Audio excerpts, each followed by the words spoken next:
I onda možda je, da kažemo, najkraća definicija, ali pošto mi je ovde Dejan dao jedan šlagvort, samo da kažem, na primjer, da je jedna velika kompanija, na primjer, američka, koja se zove BlackRock, Microsoft, zajedno te dve kompanije imaju 50% više prometa nego cela Evropska unija zajedno godišnje. Da li se to zove korporativni fašizam? Da li mi živimo u eri korporativnog fašizma?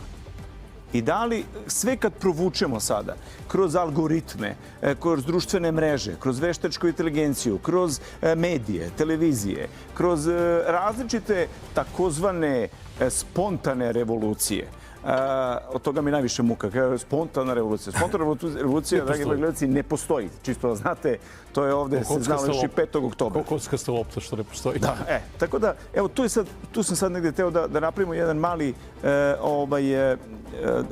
vaše mišljenje, pa da onda čujemo i ovu anegdotu koju je gospodin Duđer. Jesi ti nešto hteo još da... Možemo koliko hoćemo da pričamo, tu je različiti su slojevi toga.